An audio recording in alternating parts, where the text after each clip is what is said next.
Avertissement tout le monde, NASA a annoncé qu'ils avaient découvert une planète capable de soutenir la vie et qui est en fait similaire à la nôtre.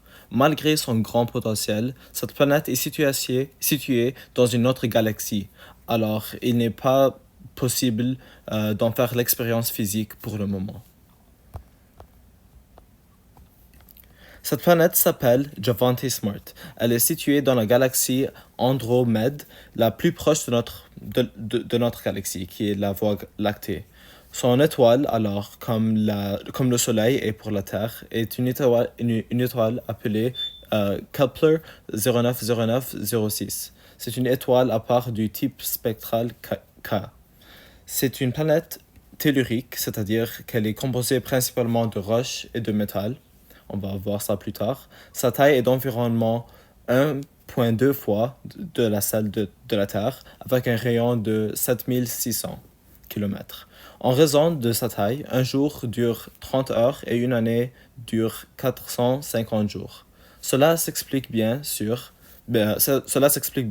par l'orbite plus longue due à la taille de la planète.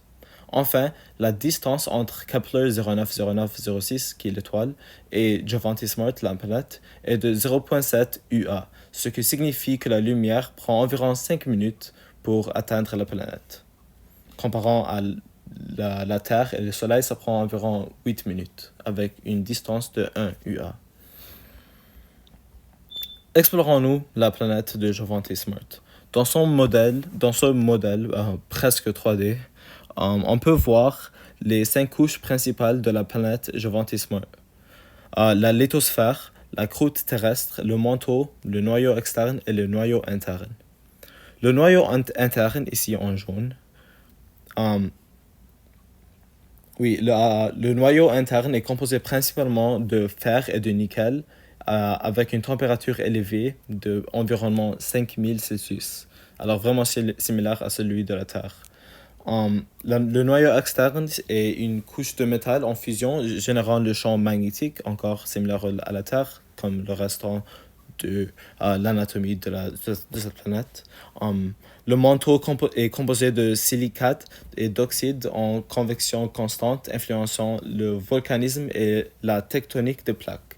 Le croûte, qui est la partie la plus externe, est formée de roches ignées, des roches métamorphiques et des roches sédimentaires. Ensuite, dans ce modèle, on a composé un échantillon de 4 roches qui sont plus lourds, expliquant pourquoi ils sont au fond de l'échantillon, et 4 minéraux qui sont plus légers. Les 4 minéraux au-dessus sont du quartz ou quart, du feldspathe, des olivines et des chrysolites, qui sont actuellement une minéral vraiment cher ici. Les 4 roches, au fond, sont du basalte, du granit, la schiste et la grès. Maintenant, parlons-nous de la géologie de Jovante Smart. Elle a été formée il y a environ 5 milliards d'années. Depuis ce temps, grâce à plusieurs intenses éruptions volcaniques, on trouve aujourd'hui la présence de roches ignées métamorphiques et sédimentaires, comme on a dit. Les minéraux sont riches en silicate, oxyde et carbonate, et l'origine des sédiments provient évidemment de l'érosion des montagnes et de l'activité volcanique. Et maintenant, oui, la partie la plus intéressante. La vie et les organismes vivants sur cette planète. Alors, quelle vie et quel organisme vivant est-ce que cette planète peut soutenir? Les 3 types de vie qu'on trouve sur Jovante Smart sont la flore, la faune et les micro-organismes. Alors, presque tous les mêmes types de vie, organismes, qu'on voit sur notre planète. La flore consiste des plantes vasculaires, des plantes bioluminescentes et des plantes aquatiques dans les océans de la planète. On trouve aussi des forêts polaires tropicales et des plaines tempérées. La faune, alors en anglais on dit wildlife, et maintenant consiste de mammifères endothermiques, des oiseaux, des reptiles, des amphibiens, des invertébrés et des créatures marines. Alors beaucoup de diversité. Et on n'a même pas fini parce qu'on n'a même pas encore discuté des micro-organismes qu'on trouve ici. Il y a beaucoup, mais mais une grande pourcentage des micro-organismes sont extromophiles. Par exemple, les chimiolithotrophes. Et on a aussi trouvé beaucoup de micro-organismes qui sont des protozoaires, comme les parasitaires qui vivent dans presque tous les environnements libres. Et pour la dernière partie de cet annoncement officiel de la planète Jovante Smart, on va discuter des catastrophes naturelles qui sont susceptibles à cette planète. Premièrement, les séismes. Ceux-là sont causés par la tectonique des plaques actives. Deuxièmement, les éruptions volcaniques. Elles sont vraiment fréquentes en raison du manteau en convection constante.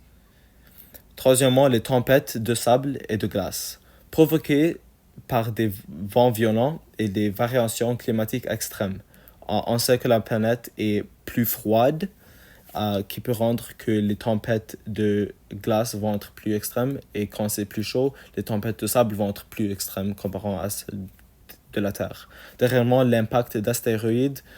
Les astéroïdes dans cette planète, malheureusement, ils sont vraiment fréquents en raison de la proximité d'une ceinture d'astéroïdes. Et la masse de la Lune autour de la planète, l'étoile de la planète, qui est Kepler 090906, n'a pas une masse assez lourde pour attirer tous les astéroïdes, qui rend la planète Jovante Smart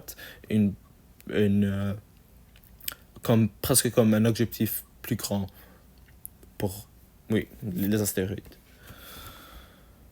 En conclusion, après avoir pris connaissance de toutes ces informations, si vous avez pensé que l'astronomie est intéressante, si vous pensez que l'astronomie est intéressante et vous avez des amis qui pensent la même chose, ne manquez pas de l'informer de ces nouvelles. La planète Jovante Smart est une planète qui abrite nombreuses formes de vie, qu'il s'agisse de la vie végétale, de la vie sauvage comme la wildlife ou de la microvie. L'apprentissage de cette découverte de la planète Jovante Smart est une combinaison de tous les différents aspects des sciences de la Terre et de l'espace en un seul projet. Merci pour m'avoir écouté et passez une bonne journée.